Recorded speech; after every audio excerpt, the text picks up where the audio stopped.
All right, crew, like I told you, this is going to be no thrills. I got a day job.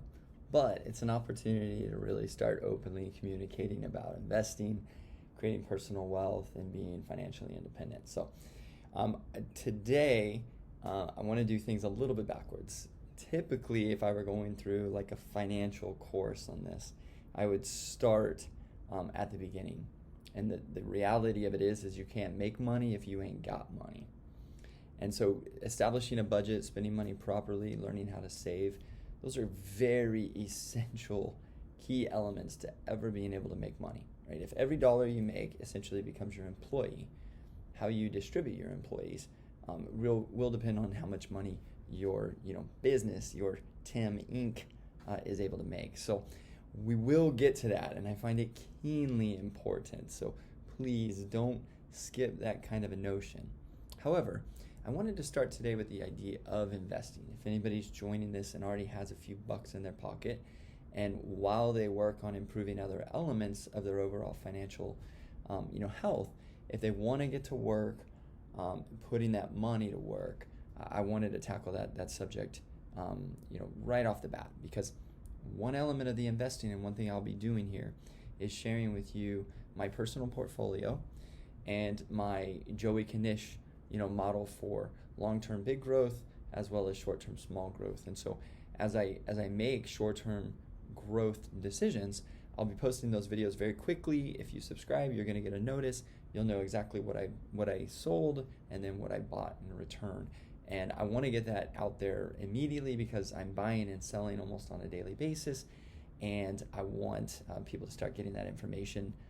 If you already have the ability to make some investment, I want you to get that information as soon as possible. But if you don't have money to make investments, these principles are still true. You'll get to them one step at a time, right? It's crawl, walk, run. I'm talking about running today, and we're going to do a little bit of focus on running, but I will revert back and get into the crawling and the walking eventually. So as it pertains to investing, there's 5 things that I want to really highlight today. There's 5 points of focus. The first point is when you're picking your stocks, right? I'm personally a stock kind of person, right? I outlined it in the intro to the video. I don't go crypto. I also don't really go meme stocks. I don't go penny stocks. I really try to stick to companies that I know, that I'm aware of, that I believe in, that really kind of align or are structured as very secure and good organizations. I don't really go into ETFs and things of that nature, mutual funds. I'll cover that some if that's where you want to go, through your choices. But that's not really a path that I go down as well. I love like the SPY program that follows the S&P and all of these kind of elements. But I kind of like picking my own stocks. I don't know if that's just like a personal preference thing, but it feels important to me to have control over where my money's being distributed. And when you get into a mutual fund or things of that nature, they're moving and pushing money, and they're probably even smarter than me by all means. If that's the path that you go down, then trust the path, trust your own decisions. But for me, I like picking the companies and watching them go. It's much more interactive. I feel like I can touch the program, touch my money a little bit better. So when it comes to kind of investing in this idea of the overall investing, as you pick your stocks, for me, the first thing that I want to do, the first of the 5 programs, is I'm looking for like the Goldielock amount. I don't want to have too many stocks and spread my money just too thin. I love the idea of having eggs in multiple baskets. I just don't want to have so many baskets that I have to like have half of an egg in there. right? I just don't think that goes all that well. But at the same time, I also don't want to have too few baskets where then I'm putting too many eggs in there and I'm not diversifying and kind of securing myself in that regard. So I like the Goldilocks mentality. How much you're investing, maybe your appetite may adjust what that right number is. But step 1 for me is always choosing a correct number. How many stocks or how many positions am I going to have when I invest? For me, the number that I chose was 30. So I call it the TE30, and there are 30 positions that I take in my investment. I don't take 29, I don't take 31, I take 30. For me, that's my Goldilocks. Obviously, if you want to follow my playbook, there's 30. And in one of my next videos, I'm going to actually go and show you my 30. We're going to get there. But I picked 30 stocks. Whatever your number is, be true to your number. You're going to hear people talking. They're going to be chasing something. GameStop's up 20% or whatever, right? Like, and it's valid and it's so enticing. I mean, it's crazy enticing. And you can get caught, chasing. For me, I pick a number of how many positions that I want. Those are my positions, and then I try not to chase. I allow it to come to me. That sometimes means I miss out on the 20% kicks, but it also means sometimes I miss out on the 20% dips. And there's pros and cons to anything. Like I said, these are all purely suggestions on how I approach it. It doesn't mean that somebody else doesn't have a video out there disproving or trying to disprove everything that I'm saying. And you just got to pick the investment program that aligns to your personality, aligns to kind of how you want to approach it. So for me, I pick 30. I pick tried and true companies that I'm aware of. I know what they're about. They're tangible. I can touch them. And I don't do 29. I don't do 31. I do 30. So that's my Goldilocks. Pick a number, stick to the number, don't chase it. The second one is then finding a balance. So out of my 30 stocks, I really like balance in my life. I'm the type of person that if like one shoe is, put away and it's a little bit in front of the other shoe and I see it, I can't not fix it. So maybe that's a problem in the grand scheme of things, but it's also my personality. So again, align to your personality. So I have 30 stocks. I pick an even number because then I have 15 stocks that are growth stocks. Now, these growth stocks don't pay dividends. They're all about reinvesting all of that money back into the company, making acquisitions, and they're really trying to grow their top line. And then I pick 15 dividend stocks. Now, they're trying to grow as well, but a lot of their profits, as opposed to going back into the company, is being redistributed to its shareholders. I love dividend stocks. I love getting free money. It's fun. So I go half and half though, and I want to find a good balance. So 50% growth stocks, 50% dividend stocks. And then really, I touched on it lightly in the first element, but the third thing to keep a focus on is just stay in your lane. Once you've picked your 30 or whatever number you choose, right? When that becomes your little mutual fund, that's your number. When you get 15 growth stocks and 15 dividend stocks, or 50% and 50% of each, those are your stocks. Then you stay in your lane. Number 3 is going to take an amazing amount of personal control. Staying in your lane is difficult. Like I said, there's social media and everything gets pushed out there, and there's always this, hey, this one penny stock just got 3rd round of approvals for a chemo medication and they're up 80%. And it's really difficult not to hear those things and want to go get them. But for me, because this is a part-time job, if you will, not even a part-time job, a part-ish time job, right? I have to remain focused on actually making money so that I can then invest money, and that's my main priority. And so I'm not trying to spend all my time, chasing what's the new hot potential stock and jumping in, jumping out. It's you pick your stocks, you stay in your lane, and you go with them. And if at any point you see a company that you really become interested in, right? And I do this, I put them into a watch list, and I'll watch them because I got my TE30, but there's about 15 in my watch list that I'm just like really looking at and trying to consider. But because I set my number at 30, I have to look at each one of those watch lists with a very real consideration. Do I like them enough to push out one of my 30? And so that's a question that you have to ask, right? Like where it's like, I love Carvana. My buddy just had an amazing selling opportunity where he sold his car on Carvana. The experience was so seamless and smooth, and they gave a great price. It just seems awesome. And so I've got them on my watch list. They're up like 600% in a year. The company's doing fantastic. But I have to like ask myself, do I like Carvana more than, I don't know, Square, right? And so Square is one of my 15 growth. Carvana is a growth stock. I have to like it enough to push somebody out, Do I like it as much as Square? Do I like it as much as Amazon? Because I'm willing to stay in my lane and stick to my 30, I then have to truly weigh out how much I like that stock. It's easy to like a stock, right? It's easy to want to put money into it, but when you put money into one stock, you can't put it into another. You're dealing with finite resources. So you want to make sure that you're putting your money into the stocks that you believe in the most. That's why I like the 30 set number. It forces me to stay in my lane. It forces me to really consider, which stocks do I like the best, and am I willing to kick one out in order to add one? So when you set your number, keep your number, stay in your lane. So number 4, big growth comes from the long term. Right? Warren Buffett talks about this all the time. So if you ever want to read something about investing in the long term and how to accumulate wealth, Warren Buffett's fantastic. You can read his annual reviews. His shareholder annual letters are just they're epic, and he's just got the wisdom of I'm in Texas. I grew up in Texas, and there's always just those very experienced older men and women, and they've just been through so much, they've seen so much, and they know how to articulate that experience in 1 or 2 sentences. I'm very long-winded. I admire people who can take essentially a very extensive concept and pull it into a very simple phrase. But Warren Buffett does it great, and he talks a lot about not moving your money around, aggressively picking winners, and then allowing your money to do its thing.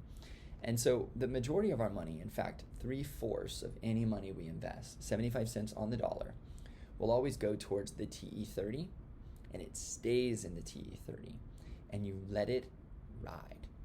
There's ups, there's downs, there's everything, there's smiles and there's frowns, right? But you let it ride, you let it do its thing. 3/4 of every investment dollar, 75 cents on the dollar, is long-term. It is long-term. And you're going to keep it in those 30 stocks until you decide maybe you want to push one of those stocks out and replace it. It's the only time you sell. The rest of the time, stays. Let it chill. You made those decisions because you believed in those stocks. Let the millions of employees that are at those companies go to work for you every day. Like when I mentioned Apple, which if Apple's not in your portfolio, get it in your portfolio. Apple's amazing. It makes in profits in a quarter what most companies can't make in their whole lifetime. It's fantastic. And it pays a dividend, which it's not a great dividend, but it's a little dividend. You might as well enjoy a little dividend. But the idea of Apple is they got 2 million employees and vendors out there working every day.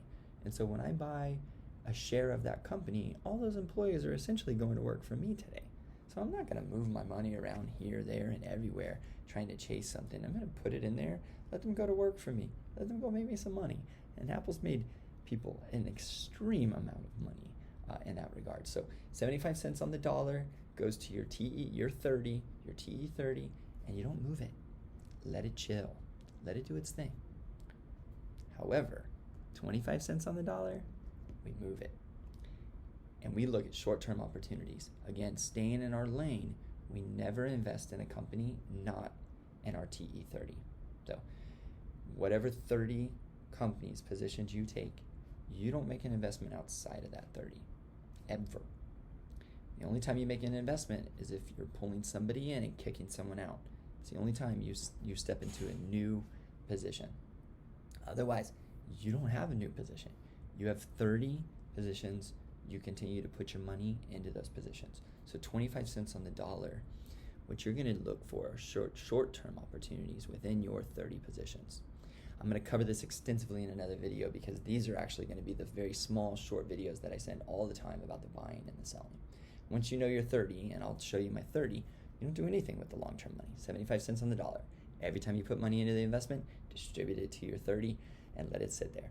25 cents on the dollar, though, you put that as dry powder, and you wait and you watch for when the market bets against your 30.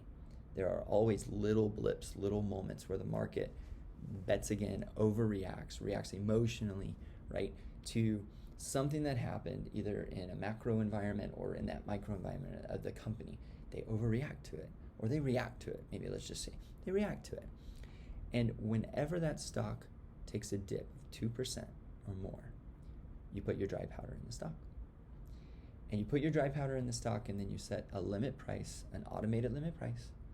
You set a limit price so that it sells For me, I look for 2%. I don't look for anything else. I'm Joey Kinesh. I'm not trying to make crazy anything. When that stock goes down 2%, I buy. When it goes back up to 2%, I sell. And I put it into an automated system, and so it just sells, and I don't do anything else. I got my other job, right? And so then I get a beep on my Apple Watch that says it's sold, and I just made 2%. Depending on how much money you put in, it's either $100, $50, $20, $500. The percentage is going to be static, right? 2%. However much money you put in, well, that's how much money you make, times 2%. So the 25 cents on the dollar goes towards the short term, 75 cents dollar always goes towards the long term, but all your money always stays in its lane, always goes to your 30. Half of them being growth, half of them being dividend. The fifth thing is really you want to make sure that you pick your platform, your brokerage platform, well, right? And everybody has their own preferences. By all means, pick whatever platform you want. I don't care. I'm agnostic. I will tell you, I've tried multiple platforms. When I got into crypto, right, I went to a platform called Webull. Webull it's a nice platform. If you're on Webull, I don't mean to say anything bad. There's pros and cons to every platform. But I'll tell you, I didn't like Webull's reporting. I thought the reporting was very elementary. I also didn't like how slow the ACH process was, where when I moved money into Webull, it wouldn't show up for 5 days. So they pulled it out of my bank account, and then for 5 days, they played with my money. I couldn't play with my money. And then it would finally show up, and that drove me bonkers, right? It was just really frustrating. And so eventually I left Webull. I also thought the crypto aspect of it, if you end up doing crypto or having some portion of crypto in your 30, it's pretty expensive to buy and sell, where you lose a good percentage of that in the selling cost. It's zero cost sales, but they sell it at a lower rate than what you're looking for, and you take a haircut on it. So that was my feedback on Webull. And then obviously, like everybody else, I went to Robinhood, and look, Robinhood gets whatever kind of name in the market that it wants. Here's some realities about Robinhood. They created the notion of free trading, and since then people have followed suit. One thing that I really like about Robinhood as well is you can invest and buy fractional shares. So if you don't have a lot of money and you want some Amazon, it's really difficult to buy some Amazon unless you're on like Robinhood, and then you get like 0.2 shares of Amazon. So if you're not investing with a ton of money, Robinhood can be a great platform in that regard, especially if you want to get like 30 assets and you're not investing a lot. Like you want 30 positions in your portfolio, like the TE30, for example. If you get that in Robinhood, you can make fractional share purchases and keep everything evenly balanced, right? Which is really cool. And that's what I do like about Robinhood. Robinhood's a little bit slow to get money to you, unless you sign up for the gold membership, which is $5 a month, which isn't crazy money, but if you don't, it's really slow to get to you. I thought both Webull and Robinhood, I think their reporting is like way elementary. I mean, like right now, if you from buying and selling, if I want to know how much last month I did on Robinhood, by way of kind of like short-term, capital gains, it's just harder to get to, and really try to dissect or understand that information. So I think their reporting is really struggles, and then their customer service. They don't have anybody that you can call if something goes wrong. Webull kind of has somebody, not the greatest of situations, but at least it's better than Robinhood. Robinhood, when you start to put all your money in there, and that's like your life savings in there doing its work, if something goes wrong or I got a question, I want to be able to talk to somebody, not via email. I want to talk to a human person and get a solution. So I use E-Trade. E-Trade, I pick up a phone and talk to somebody immediately. I think their reporting is stupendous. It's fantastic, real clean, real easy. I'll show you some of the reporting that you can do in that to get a sense of what your gains are on a monthly basis. It helps you prepare from a tax perspective, but it also just allows you to see how you're doing. Then the thing that I truly love about E-Trade is when you're doing short-term selling, you only want to sell a portion of your percentage of your position. E-Trade makes it really easy to pick your tax lots that you want to sell, like the portion of that position that you want to sell. Sell that, set a limit price, click it, forget it, and move on. And I think E-Trade is fabulous in that regard. You can talk to somebody. It's really easy to buy and sell Sorry about that. Sorry about that. I get to talking for 20 minutes. Screen blacked out on me. But it's really easy to buy and sell, and the reporting is fantastic. And then we'll get into kind of, later on down the road as we get into like investing 202, there's ideas of utilizing margin, which E-Trade does great, and it's got really low cost, margin. But also when you move an ACH into E-Trade, it's there the next day, which for me, I love, right? Like if you're gonna take the money out of my bank, better get into my other bank real quick. So I choose E-Trade. If you already are on a platform and you like it, stay on it. Do your thing. If you're not and you're looking for one, I would highly suggest E-Trade. Free trades, money gets to you quick. There's always a person you can talk to. The reporting's great, and it's really easy to see and sell your individual positions or stocks within those positions. So if you haven't chosen E-Trade, down at the bottom of this video, I've got a link for the referral program for E-Trade. If you open up an account there, you'll get $50. I also get $50 in full disclosure, which is great. I don't really care about it, but if you can get $50 out of the situation, I think that's fantastic. And if I can get $50, well, then I get dinner for free for my family. Not a bad thing. But if you want to start investing and you need an account, I would suggest E-Trade. If you're already somewhere else and you like it, I'll do it. Be where you are. Stay cool to it. But those are the 5 things. So as we get into investing, as you're talking about picking the stocks, right? It's Goldielock's amount. I prefer the TE30. 30 positions. I don't do 29. I don't do 31. I do 30 positions. Pick the number that suits you and then hold yourself accountable to it. Don't go chasing. Balance. Half of them growth stocks, half of them dividend stocks. It balances out risk reward. I love dividend stocks that pay you consistently. It's a great additional way to grow your long-term positions with those accounts, because I reinvest my dividends back into them, but we'll get into that a little bit later too. Then stay in your lane.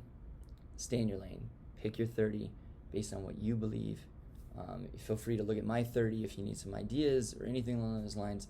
When I send out notices of buying and selling, it's obviously only going to be around my 30. So participating in that. If there's some of my 30 that you like and you want to participate, by all means. If you want all my 30, I'll have it there for you, and do your thing. Those are your choices to make your risk your reward. And then again, a reminder: big growth comes from long term, small growth from the short term. So you put 75 cents on the dollar into your 30 and you just let it chill. The other 25 cents on the dollar, you utilize that as dry powder to buy the short term dips within your 30 stocks. Don't go outside of your 30, stay in your lane. But there's always going to be short term dips within those stocks. You buy them, buy the short term dips, you set it at a limit price 2% above where you bought it, and then set it and forget it. You'll sell it, make $20, $50, $100. I'm going to cover that program extensively in our next video as we get things set up. And then lastly, pick the right platform. Pick a platform that's good for you. Getting my money quickly, being able to talk to somebody, having low cost margins, good reporting, and being able to sell the specific tax lots that I'm looking for when I do short-term selling. It's important for me, and that's why I look at E-Trade. Those are your 5 lessons on, or your 5, kind of beginning steps for investing. Next video, what we're going to cover is who are the 30 that I've picked, right? A little bit of why I've picked them, but then more importantly, really how to allocate your money. 75% long-term, 25% short-term, and I'll cover the short-term program, because after that video, anytime I do a short-term buy or a sell, I'll be posting a video about it. And I'll post a video in real time. So if I do a buy, post a video about it, you'll get a notice. If you're subscribing, you can decide whether you want to buy then, set it and forget it, gain your 2%. And look, if you don't have a lot of money going into it, and I'll cover this extensively, but if you're not sitting on a fat stack, right? Whoever starts sitting on a fat stack? I started the company in a 1-bedroom apartment. I didn't know what a fat stack was, let alone have a fat stack, right? The idea of it is Joey Kanish. It's all about building a fat stack over time, not walking in and trying to swing for the fences day one. So whatever you got to invest, it's something. Go get those employees, those dollars working for you, and slowly and surely build up your stack. And it's not going to be months, it's going to be years. This is a long play.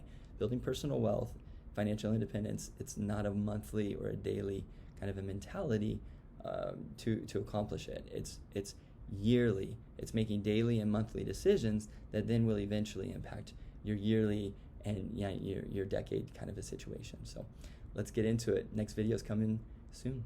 Let us.